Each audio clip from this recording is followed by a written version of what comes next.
오늘 저는 여러분에게 아까 우리 영상에서도 잠깐 말했지만 이 교회 다니면 행복한 이유에 대해서 좀 말씀을 나누려고 합니다. 사실 많은 사람들이 그러잖아요. 너 교회 왜 가냐? 또 교회 다니면 뭐가 좋은데? 라는 말을 우리가 듣게 되는데요.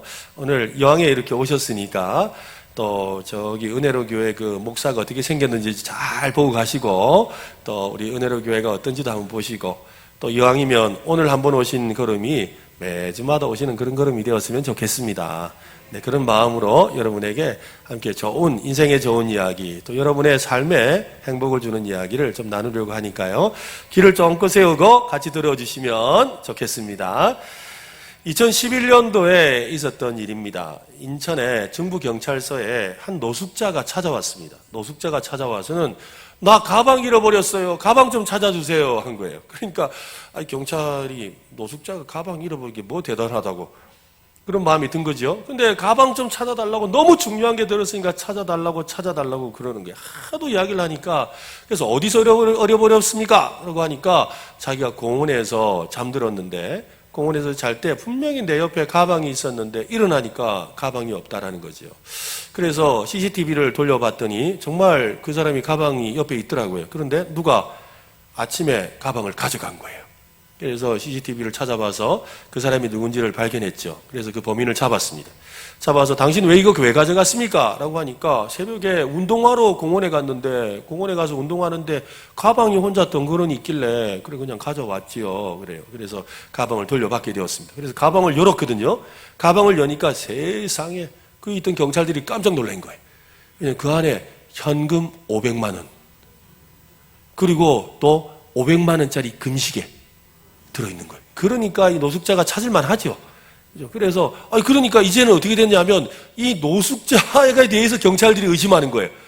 아니 노숙자 신세의 주제에 왜 500만 원을 당신 어디서 난 거야? 500만 원 시계 누구한테 훔쳤어? 이래 된 거예요. 그러니까 내가 훔친 게 아닙니다. 이거 내 겁니다. 라고 이야기하는데 믿어주질 않죠. 노숙자니까. 그래서 이야기하죠. 제가요 내 사정을 들어보세요. 저는요 저희 아버지가 되게 부자입니다.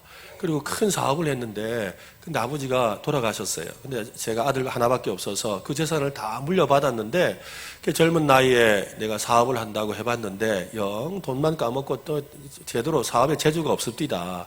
그래서 이것도 못하고 저것도 못해서 어떻게 할까 하다가 그냥 그 회사 처분하고 남은 돈을 다 은행에 넣었다는 거예요.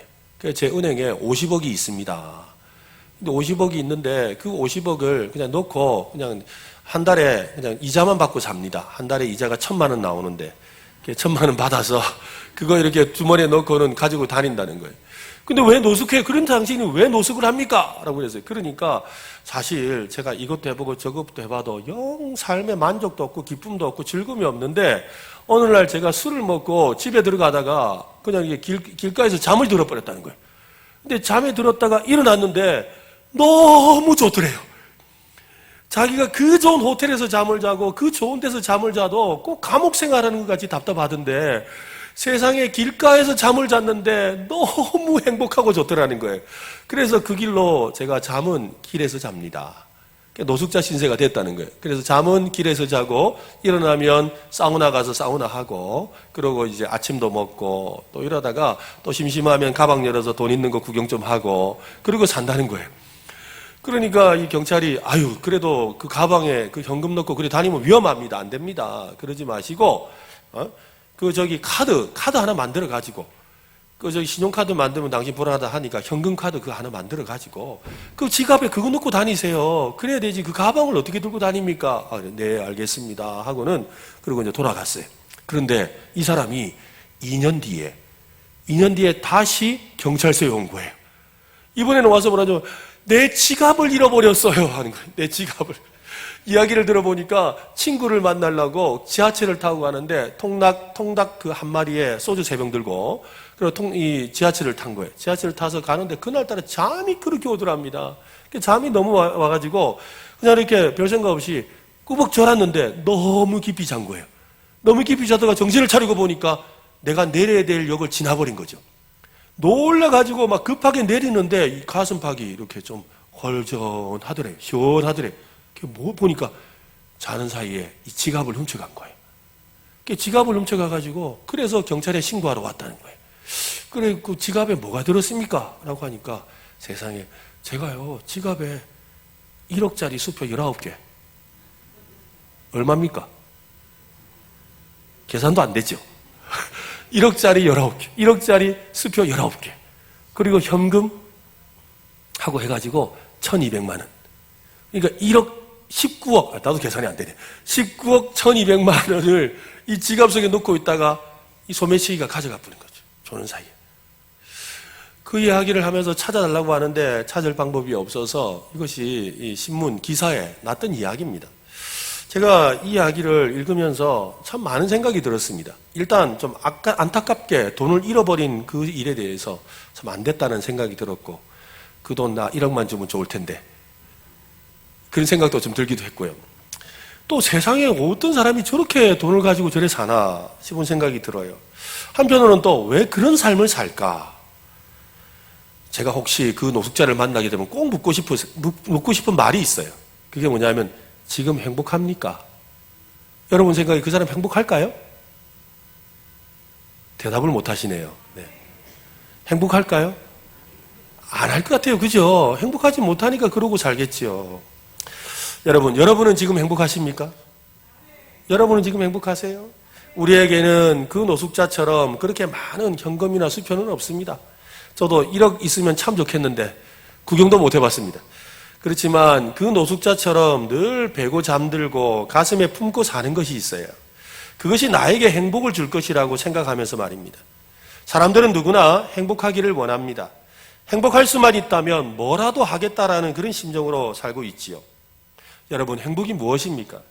아주 오래된 노래 가사죠. 봄, 여름, 가을이라는 이 가수가 부른 이 노래 가사에 보면 어떤 사람은 행복을 간직하고, 어떤 사람은 행복을 나눠주고, 어떤 사람은 행복을 찾아다니고, 어떤 사람은 남의 행복을 빼앗으며 살아간다. 사람들이 다 행복과 관련해서 뭘 하고 살아간다는 것이지요. 모두가 자기만의 행복을 찾아서 헤매고 있다는 말입니다.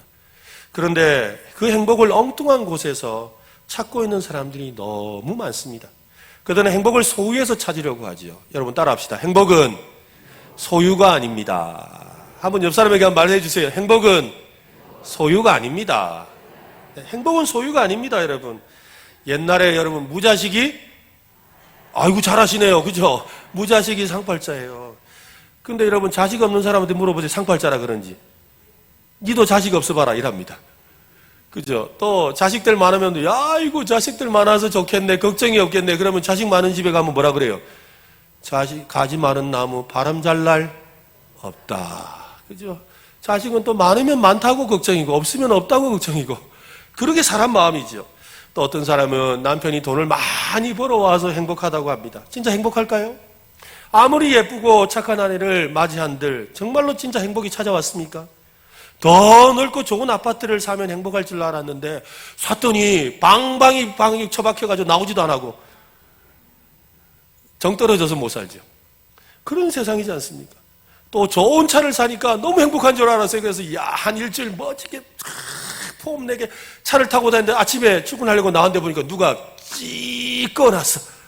그때부터 이 차는 애물단지인 거예요. 행복은 소유가 아닙니다. 행복은 소유가 아닙니다. 사람들은 진정한 행복이 될 만한 것을 찾아다니고 있습니다.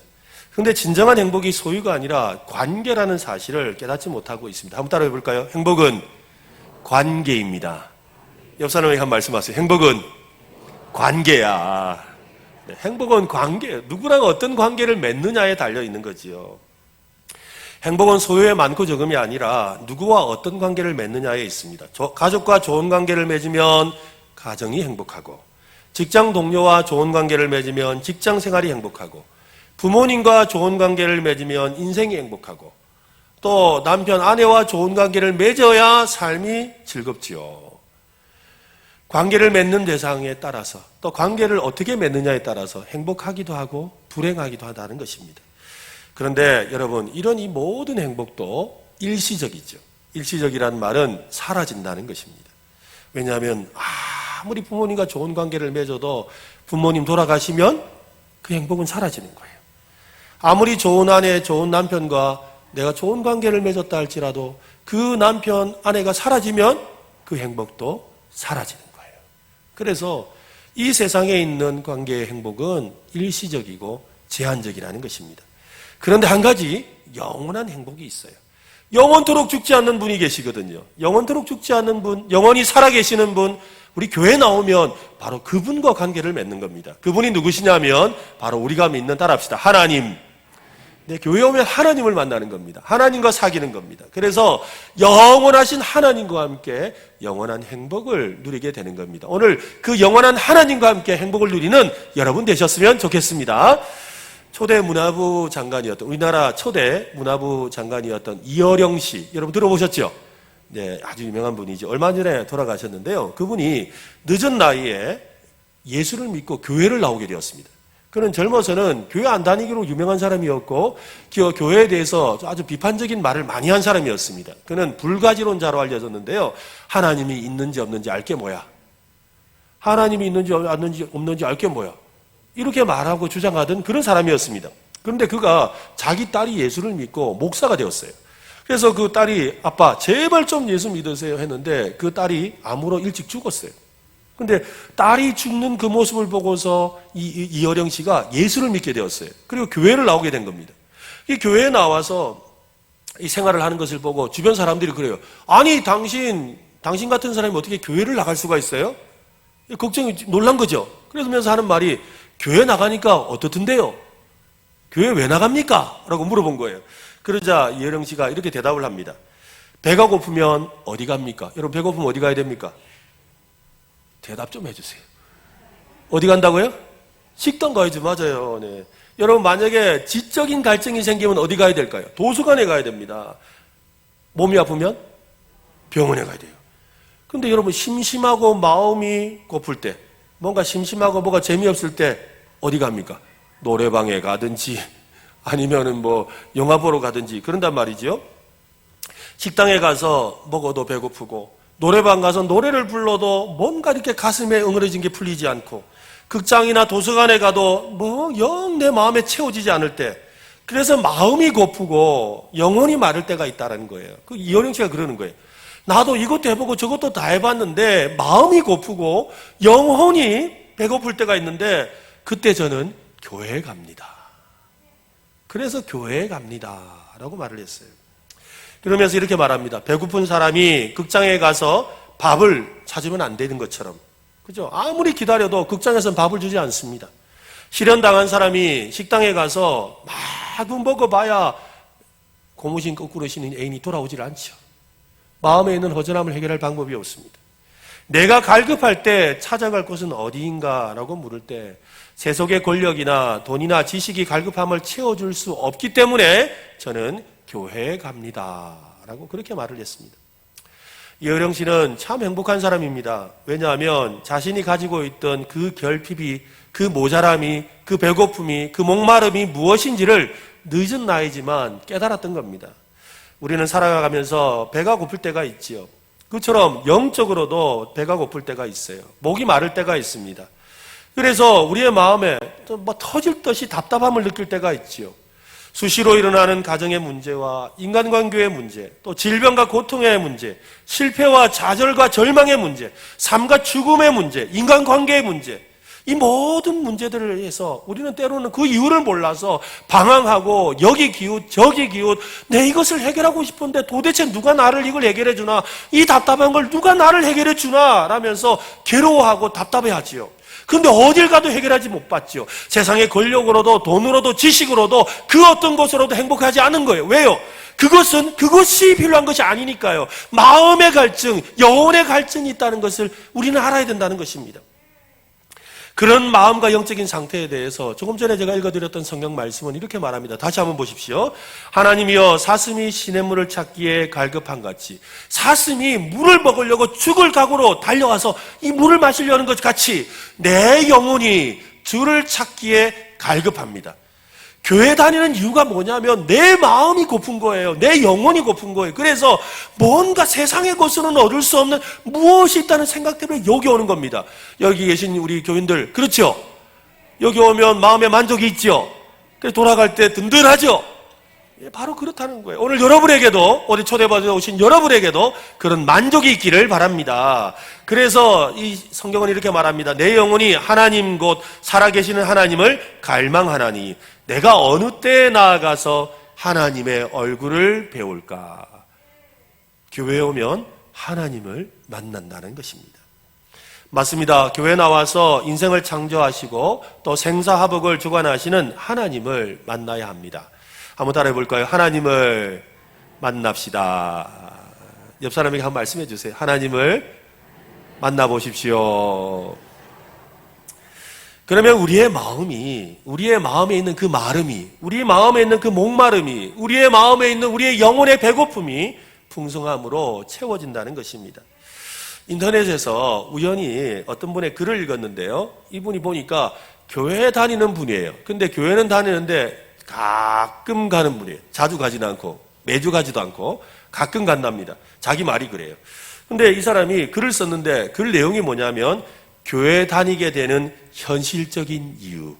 자기가 가끔이라도 교회를 가게 되는 현실적인 이유에 대해서 이렇게 적은 겁니다. 한번 들어보십시오. 딱히 나는 신앙심이 있는 것은 아닌데 교회는 그래도 한 달에 한 번은 나가는 사람으로서, 자기가 한 달에 한 번 교회 나간답니다.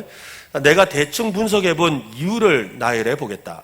첫째, 아주 저렴한 가격으로 끈끈한 공동체에 소속될 수 있다.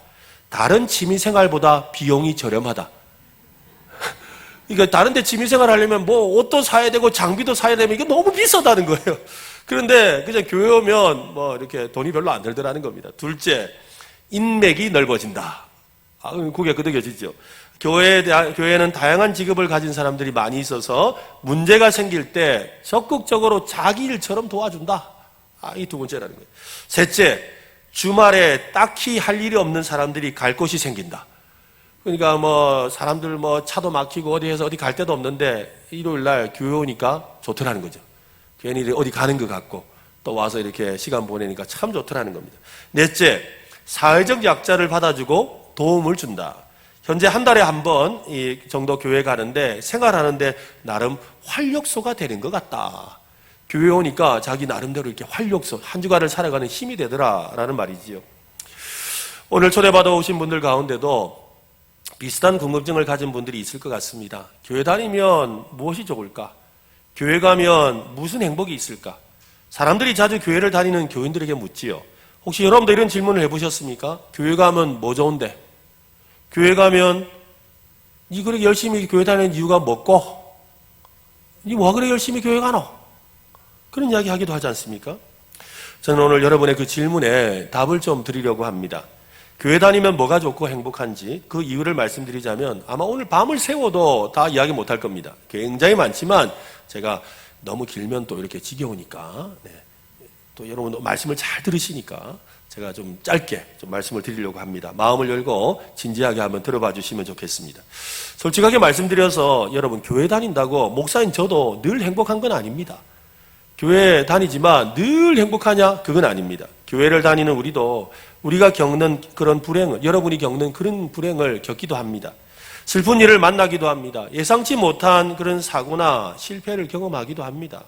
그러나 교회를 다니면 그런 일을 만나도 마음이 무너지지 않습니다. 실패하고 불행한 일을 겪어도 마음이 무너지지 않아요. 불행 중에 행복을 발견하고 삶의 고비를 가볍게 넘길 수 있게 되는 것이지요. 여러분, 마음이 무너지면 다 끝난 겁니다. 한번 해볼까요? 마음이 무너지면 끝이다. 그래서 어떻게 하든지 이를 깎고 웃으라고 그러는데 안 웃네요. 이러면서 억지로 참아내잖아요. 왜? 마음이 무너지면 끝이니까. 오늘날 유명 연예인이 자살했다는 이야기 들어보면 마음이 순간 무너지니까 뛰어내리는 거예요. 마음이 무너지면 끝이거든요. 그런데 교회 다니면서 이 마음이 회복되죠. 그리고 단단해집니다. 얼마든지 다시 일어설 수가 있게 되는 것입니다. 다시 일어설 힘을 얻게 되는 것입니다. 무엇보다 괴로움과 어려움과 좌절 속에서도 그 희망을 발견하게 되더라는 겁니다. 고난 속에서 숨겨진 행복을 발견하기도 합니다. 그 이유를 성경은 이렇게 말하는데요. 고린도후서 4장 7절과 8절에 보니까 우리가 이 보배를 질그릇에 가졌으니, 이 질그릇이라는 것은 여러분 아시죠? 금방 깨지기 쉬운 그런 이 진흙그릇이에요. 이 질그릇이 사람의 마음을 그렇게 표현한 겁니다. 사람이 질그릇과 같은데 그 속에 보배가 담겼다.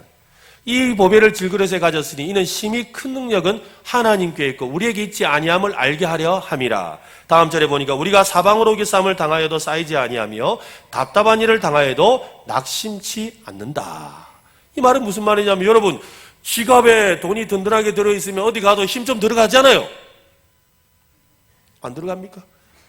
들어가잖아요. 그죠? 또 자식들이 잘 돼 있으면 괜히 친구들한테 가가지고 말도 안 하는데 딱 힘 좀 주고 이래도 되거든요. 뭔가 든든한 구석이 있으면 사람이 힘이 들어가요. 그러면 어려움이 생기고 문제가 생겨도 잘 이겨내는데, 여러분 마음에 온 세상 우주 만물을 창조하신 하나님, 그 하나님의 아들이 내 마음에 있다면 그분의 바로 보배가 바로 예수님을 말하는데, 그 예수님이 내 안에 있으면 든든한 거예요. 그래서 뭘 해도 무슨 일이 생겨도 걱정이 없어지는 겁니다. 바로 그것 때문에 예수를 믿게 되고 예수님이 우리에게 찾아오시는 거지요. 교회를 다니면 여러분 이 말이 이해가 돼요. 그리고 정말로 행복과 불행이 교차하는 삶 속에서도 중심을 잃지 않고 마음이 깨지지 아니하고 마음을 딱 잡고 살아갈 수가 있게 되는 겁니다. 혹시 여러분 젊은 분들 중에 언브로큰이라는 영화가 있는데 보신 적이 있는지 모르겠습니다. 이 영화는 실제 인물인 루이 잠페리니라는 사람의 그 인생에 대한 이야기입니다. 그는 운동선수로 올림픽에까지 나갔던 그런 대단한 체력을 가진 사람이고, 그는 공군에서 비행조종사로 있다가 일을 했습니다. 그러다가 이 비행하다가 이렇게 추락을 해서 태평양 한바다에 떨어졌다가 거기서 47일간 겨우 살아남았어요. 그리고 붙잡혔는데 일본군한테 포로로 잡혔어요. 2차 세계대전 때 일인데요. 일본군 포로로 잡혀가지고 27개월 동안 포로 수용소에서 생활을 했습니다. 그는 전쟁에서 살아남은 영웅으로 알려져 있는 아주 그런 사람입니다. 그런데 그가 이게 포로 수용소에서 자기를 극도로 괴롭히는 사람이 있었어요. 그 사람이 일본군 장교인데 별명이 새예요, 새. 새라는 별명을 가진 이 장교인데, 이 사람이 다른 이 포로들은 보면 전부 다 이렇게 눈치를 보면서 다 고개를 숙이고 힘이 없고 뭐 다 죽을 상을 하고 있는데, 이 잠페리니는 보면 눈이 초롱초롱하고 뭔가 이렇게 당당한 거예요. 그러니까 이 일본 장교가 이 꼴을 못 보는 거예요. 그러니까 이 사람을 데려와서 막 기회만 되면 괴롭히고 그 다음에 고문하고 막 때리고, 이러면 이럴수록 이 사람은 더 당당해지는 거예요. 그러니까 도저히 참을 수 없죠. 그러니까 두 사람의 그 신경질이 벌어졌던 거예요. 그런데 이런 어려운 상황 속에서도 이 사람은 마음을 놓지 않았어요. 마음을 지켜내었고 굳은 의지를 가지고 결국에는요, 이 전쟁이 끝나고 자기 고국 미국으로 돌아가게 된 겁니다. 그런데 안타깝게도 그는요, 정말로 이 영화 제목처럼 unbroken, 깨지지 않는 그런 사람이었는데, 전쟁이 끝나고 난 뒤에 그의 삶은 완전히 엉망진창 깨져버리고 말았어요. 그는 unbroken이 아니라 broken, 깨진 마음을 가진 사람이 된 거예요. 그래서 술에다가 뭐 오만 나쁜 짓을 하면서 자기 인생에 너무 힘들은 거예요. 왜? 포로 수용소에서 내가 그토록 참아내었지만 마음속에 그 왼수, 자기를 괴롭혔던 그 왼수를 갚지 못한 것에 대한 억울함이 자기 마음속에 있어서 힘들었던 거예요. 그러면서 그 전쟁의 휴일증으로 고통받고 있었어요. 그런 그가 어느 날 우연히 여러분처럼 교회에 초청을 받게 된 거예요. 교회에 초청을 받게 되어서 교회에 와서 예수님에 대한 이야기를 듣고, 또 마음속에 보배 되시는 예수님을 모셔둬야 된다는 이야기를 듣고, 또 십자가에서 모든 용서를 하셨다는 이야기를 그가 듣게 되었어요. 그 이야기를 다 듣고 나서 그는 예수님을 믿게 되었죠. 예수님을 마음에 모시게 되었습니다. 그러고 나서 그의 삶이 180도로 바뀌어서 이제 행복한 삶을 살게 된 거예요. 그래서 마크 로버츠라는 그의 가까운 친구가 이야기하기를, 루이 잠페리니는 내가 알고 있는 사람들 중에 최고로 행복한 사람이다. 세상에서 가장 행복한 사람이다 라고 말했다는 거예요. 이 잠페리니라는 이 사람은 젊어서 하면 된다, 해보자, 할 수 있다, 이런 마음을 가지고 참아내고 이겨내고 극복했다는 거예요. 그런데 어느 순간 보니까 그걸로 안 되는 것이 있다는 걸 알게 된 거예요. 내가 아무리 하려고 노력을 해도 안 되고 노력해도 안 되는 무엇이 있다는 걸 알게 되었고, 그 자신의 마음속에 끼어진 이 마음을 해결할 수 있는 방법이 세상 어디에도 없다는 걸 알게 된 거예요. 그때 예수님을 알게 되었고, 예수님을 믿음으로 자기 마음의 평안을 찾고 회복이 되는 것입니다. 오늘 여러분 안에도 그 예수님이 함께 하셨으면 좋겠습니다. 여러분의 마음에 진짜 행복이 찾아왔으면 좋겠어요. 맞습니다. 교회 나와서 예수를 믿으면 삶의 의미와 목적이 달라지게 됩니다. 그 전에 자신이 세운 것들과 쌓아 올린 것들을 지키기 위해서 자신의 마음이 무너지고 깨어지지 않기 위해서 이를 깨물고 살아왔다면 이제는 그렇지 않아도 되는 거예요. 교회 나오면 나를 도와주는 든든한 분이 있기 때문입니다. 성경은 이렇게 말씀합니다. 앞에 자막이 나오네요. 같이 한번 읽어봅시다. 같이 시작. 내게 능력 주시는 자 안에서 내가 모든 것을 할 수 있는. 한 번 더 읽겠습니다. 시작. 내게 능력 주시는 자 안에서 내가 모든 것을 할 수 있느니라. 그렇습니다. 여러분, 교회 다니면 뭐가 좋냐고요? 나에게 능력 주시는 그 예수님이, 하나님이 나를 도와주셔서 좋습니다. 여러분, 여러분에게 만약 어떤 분이 찾아와서 남은 인생의 시간이 15분밖에 없습니다 라고 말을 한다면 여러분 마음이 어떨 것 같습니까? 연극 중에 이 단막극인데 생명이 15분밖에 남지 않은 주인공에 대한 이야기를 다루는 이 연극 제목이 단지 15분이라는 제목의 연극이 있어요. 그 연극의 내용이 이렇습니다. 주인공은 어려서부터 아주 총명했습니다. 또 집안도 괜찮았어요. 또 공부도 되게 잘했죠. 뛰어난 성적으로 박사과정을 수료하고 논문 심사에서도 야, 이렇게 대단한 논문은 어디에도 없습니다 라고 극찬을 받았습니다. 이제 학위 받을 날만 기다리고 있는데 어느 날 그 인생이 정말 앞이 전도 유망하고 장밋빛 인생이에요. 근데 어느 날 갑자기 가슴이 막 칼로 찌르는 것 같이 너무 아픈 거예요. 너무 아파서 그래서 병원에 갔어요. 병원에 가서 나의 가슴이 너무 아파서 너무 괴롭습니다. 이것 좀 어떻게 해주세요. 그러니 의사 선생님이 검사를 쭉 다 했어요. 검사를 다 하더니 와서 그래요. 이복의 젊은이, 안타깝지만 당신은 시한부 인생이요. 그러는 거예요. 그래 그 이야기를 듣고서 네? 제가 시한부 인생이라고요? 그러면 얼마나 사나요? 한 1년 삽니까? 한 6개월 삽니까? 그러면 얼마나 사는데요? 15분. 앞으로 15분밖에 못 산대요. 15분밖에 못 산다는 그 말을 듣는 순간 내가요 15분 말이 돼요. 내가 지금 이렇게 멀쩡한데 무슨 15분이에요. 이건 안 돼요. 안 돼요. 이러다가 5분이 지나가 버렸어요. 남은 게 10분. 이제는 받아들여야 될 상황이에요. 근데 갑자기 전화가 왔어요. 전화가 와가지고 이야기합니다. 자기 그 삼촌이한테 전화가 왔는데요. 삼촌이 그래요. 삼촌이 아니고 삼촌의 변호사에게서 전화가 왔어요. 삼촌의 변호사에게서 전화가 와가지고 아 선생님 방금 조금 전에 당신 삼촌이 돌아가셨는데 삼촌이 유언으로 삼촌의 그 엄청난 재산을 당신에게 주기로 했습니다. 주면 뭐해? 지금 몇 분 안 남았는데 이게 뭐야? 이러면서 이거 있는데 또 전화가 왔어요. 전화가 왔는데 이번에는요 자기 애인한테서 전화가 왔어요. 얼마 전에 자기가 결혼하자고 이렇게 청혼을 했거든요. 근데 그때 대답을 못 얻었는데 지금 애인이 전화가 그래요. 그때 당신이 나랑 결혼하자는 거 이제 내가 허락하려고요. 우리 결혼해요. 그 이야기를 듣는 순간 또 5분이 지나갔어요. 남은 건 5분. 5분밖에 안 남게 된 거예요. 이게 무슨 소용이 있어? 그러다 결국 죽고 말았어요. 이것이 연극 15분에 대한 이야기예요. 여러분, 만약에 여러분에게 15분이 있다면 어떨 것 같습니까? 남은 시간이 만약 15분이 있다면 어떨 것 같습니까? 딱 15분만 여러분이 살 수 있다면 무엇을 할 것 같습니까? 15분의 인생. 그런데요, 제가 목사를 하면서 돌아가시기 직전에 저를 부르는 분들이 계세요. 우리 성도님들 중에. 그래서 목사님 마지막으로 기도해 주세요. 또 마지막으로 예배 드려 주세요 하고 부르는 분이 있습니다. 그래서 찾아가지요.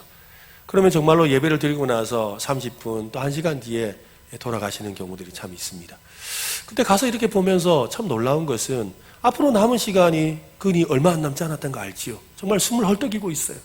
근데 내가 죽을 날이 시간이 얼마 남지 않았다는 걸 알면 이 성도들은요 찬송을 하더라고요. 노래를 불러요. 그리고 하나님께 기도를 해요. 그리고 자기 자녀들에게 예수 잘 믿으라고 축복해줘요. 참 이상한 일이지요. 또 살고 싶어. 아니야, 이 아니라 오히려 나 앞으로 당신 너희들 더 잘 살아야 돼. 하나님 믿어야 돼 하면서 찬송하고 기도하더라는 거예요. 여러분 왜 그럴 것 같습니까? 왜냐하면 영원한 행복을 알기 때문인 거예요.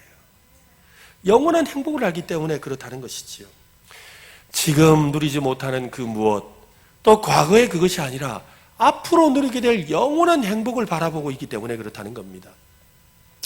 TV와 각종 매체는 행복하게 사는 법, 또 행복하게 오래 사는 법에 대해서 쉴 새 없이 알려주잖아요. 여러분, 이거 먹으면 행복합니다.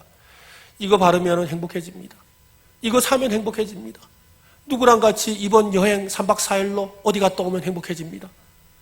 또 어느 동네 가서 이거 먹으면 참 행복합니다 라고 하면서 얼마나 우리에게 행복에 대해서 소개해 줍니까?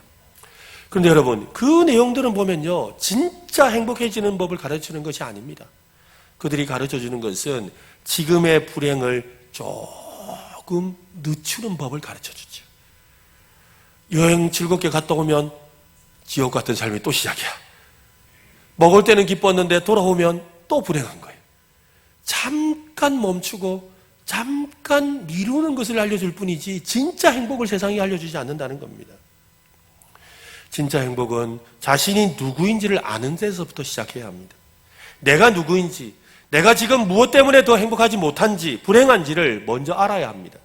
그래야 행복을 위한 바른 처방을 내릴 수 있게 되는 것이지요.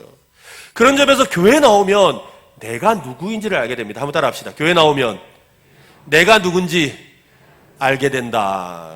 나는 무엇으로 행복해지는 사람인지를 알게 되는 거예요.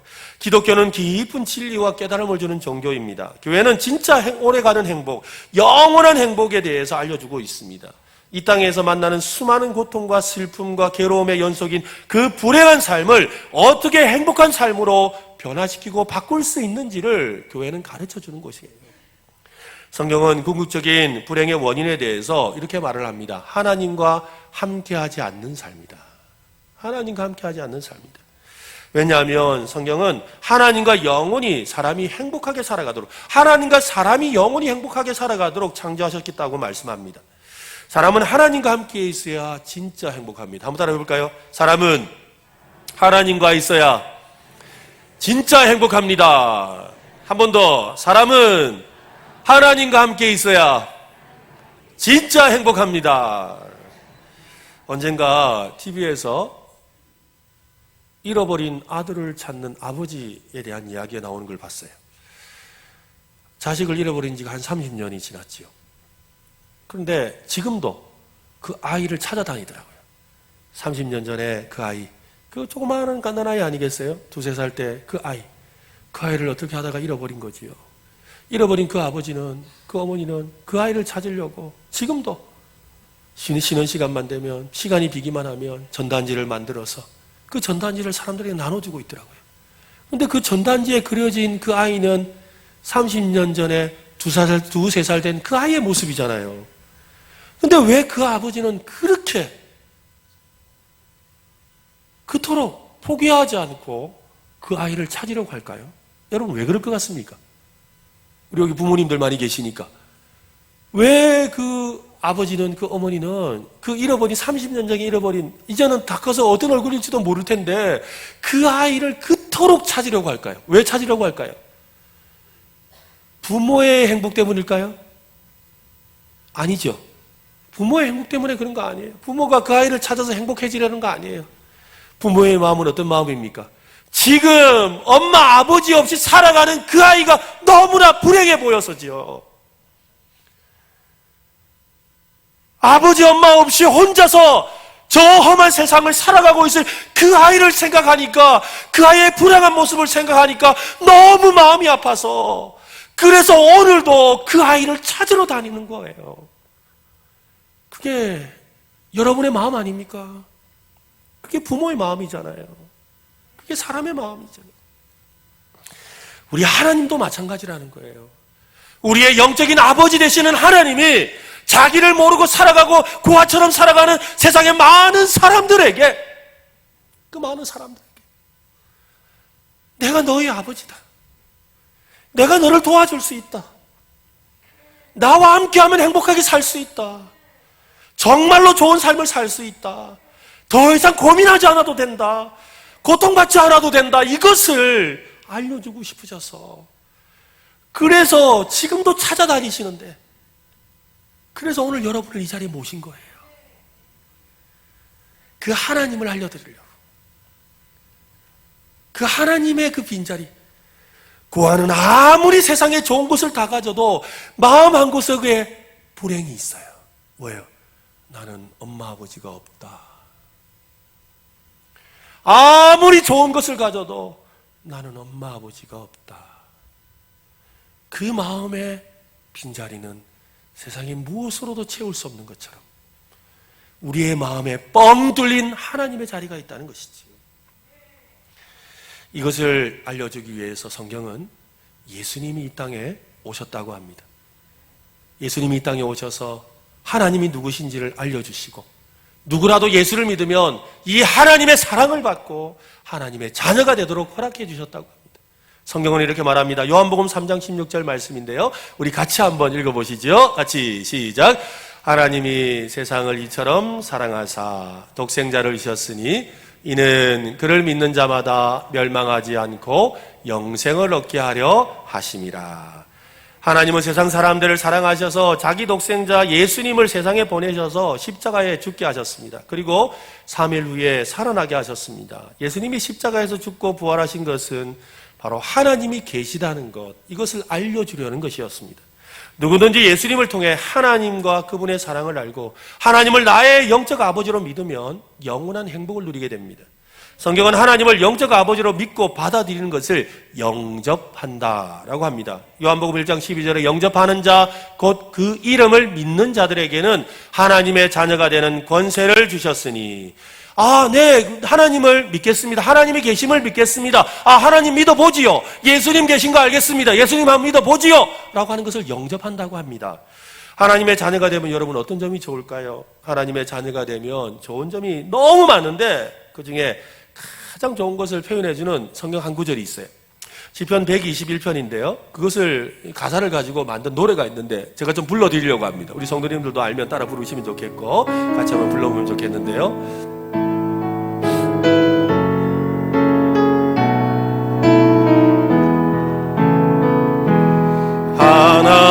하나님은 너를 지키시는 자, 너의 우편에 그늘 되시니 낮의 해와 밤의 달도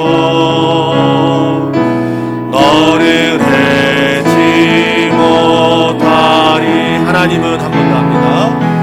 하나님은 너를 지키시는 자, 너의 환난을 면케하시니 그가 너를 지키시리라. 너의 주님을 지키시리라. 눈을 들어 산을 보아라. 너의 도는 어디서 오나. 천지 지으신 너를 만드신 여호와께로 눈을 들어 하나님을 한번 보십시오. 너의 도는 어디서 오나. 천지 지으신 너를 만드신